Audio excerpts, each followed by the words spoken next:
Wait, are we rolling? Okay, great.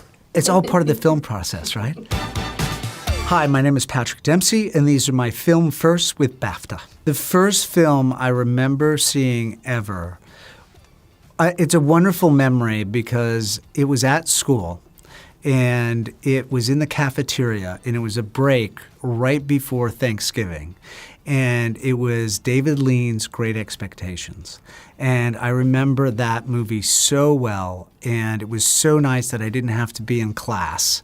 And I just was completely lost in the story and moved by it. And it was a black and white film. And this is, of course, now before you had streaming, before you would see films. And I didn't get to go to the theater that much because I lived in the countryside. So it was a magical experience to just be lost in the film and to be carried away with that wonderful story. Interesting question. What is the first quote? You know, it's a visual medium, so it's more the images. And I don't think it's the lines so much as it is the images. And I think it was really Lawrence of Arabia. I saw that early on because after seeing Great Expectations, I had discovered David Lean. And then I had an opportunity, for whatever reason, I don't know, this school was really into David Lean movies. And it was watching him look at his reflection in The Sword when he first put on, you know, his outfit and he was out of his uniform and it was the desert and the dunes. I think it was images I remember. And that's what's so great about cinema. It's not so much what's being said, but what is the image and what does that image provoke emotionally? So I think maybe that's it. And then maybe Willy Wonka and the Chocolate Factory with Gene Wilder. First TV show that I was obsessed with, let me think back to, gosh, they would have been network shows most likely, comedies, maybe it was, gosh, I guess it would be Happy Days or that era of TV shows maybe, because they would have been comedies and I wouldn't have been allowed to stay up too late. So it would have been around that period of time. And for some reason now it comes to me, Laverne and Shirley, that opening sequence, and then my father loved All in the Family, which was originally a British show, I believe.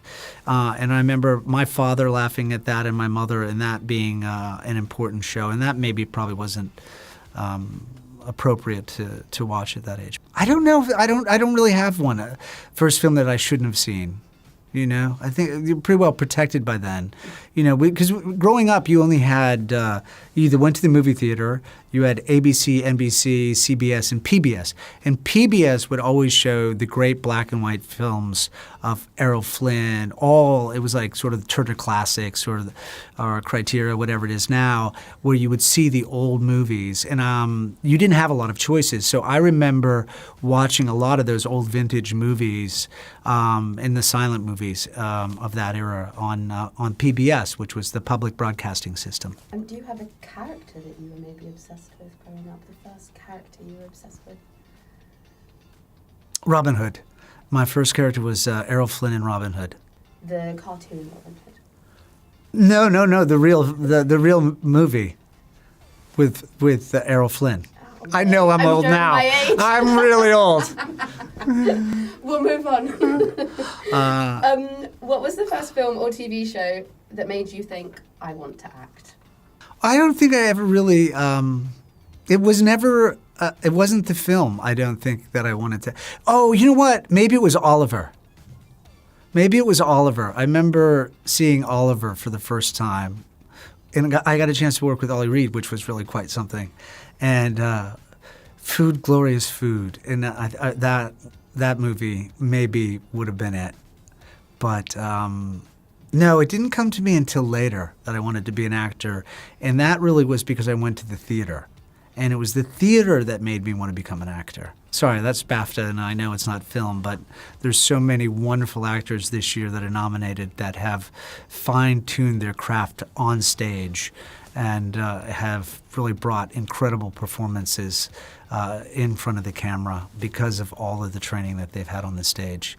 And I think as a young actor today, we need to spend more time on stage than worrying about our Instagram posts and that, and really learn your craft. And I think that's what's so special about the BAFTAs, is the rich history and the respect towards the craft of the stage and also the cinema. Remember the first thing you ever acted in? It can be from a young age, maybe a homemade film, school play. No, I was a terrible student. I was a dyslexic and still am, so it was always very hard. So I could never get into anything in school. So the first play I did was at a dinner theater, and it was on Golden Pond. And I remember bussing tables as well. And then I was the smallest one, so I would have to go under the stage and use the socket set to make sure that the stage was tightened. And that's when I kind of really fell in love with it. And I remember that's when I was like, this is what I want to do. I want to become an actor. Because I certainly wasn't an academic. My first big audition, yes, it was in, I auditioned for a little commercial, I think, but my first audition in New York City was at the Helen Hayes Theater, and it was for a play called Torch Song Trilogy that was written by Harvey Fierstein, and I ended up getting it. And that moment changed my life forever.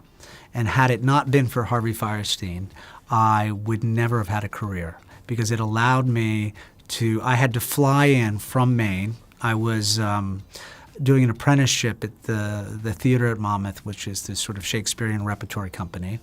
And, I was like stage carrier number 27 and doing it. And I had been performing as a juggler and a vaudevillian, and I had my own sort of show. And an agent had seen me and said, look, there's an opportunity for you to go into New York and audition for this play. Why don't you go try it? And that was my first audition, and I got it, and that started my career. Do you remember the first line you ever said in a film or TV show? The shitheads are coming. And it was for Heaven Help Us. And it was about a Catholic school story that Michael Dinner, Andrew McCarthy, Mary Stuart Masterson, they were in. Took place in the 60s, and I had only one or two lines. And they were all in this soda shop, and they were all smoking, and it was the head priest was coming to get everybody to catch them, and that was my one line. And I was so enthusiastic that I had no understanding of how to hit my mark at the time. So I had to do it multiple times. And that was my first line, is that the shitheads are coming.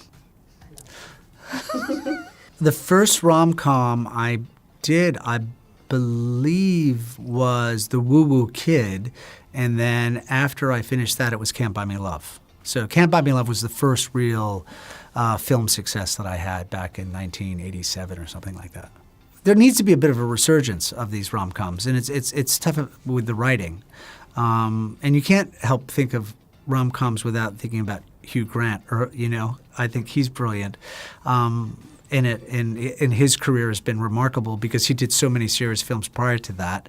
But I think people, they want to laugh and they want to believe in love, and they want to know that that their Prince Charming or their princess is out there, and they want to be able to laugh about it and escape the realities of the world. Oh, I think the moment I realized how special Enchanted is, and it was when I read it. It was just so unique.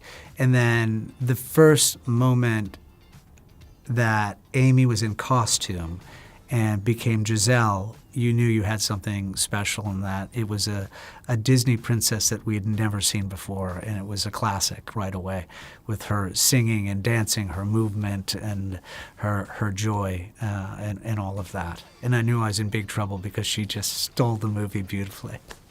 When I first read Memory of a Killer, it made me very, very anxiety-ridden because it made me start to think about my own mental health and, memory and all of that, and that I liked it, and I thought it was an interesting, original idea I had to make a decision very quickly because they were going to make an announcement, so I had to think fast. I ended up giving the script to my daughter and to my son and my wife to read, and I asked them, "What do you think?" And they all immediately said, "Do this show." I like to get their feedback because they watch a lot more television and a lot more films than I do, and they come at it differently. I come at it in a way that it's very hard for me to have perspective.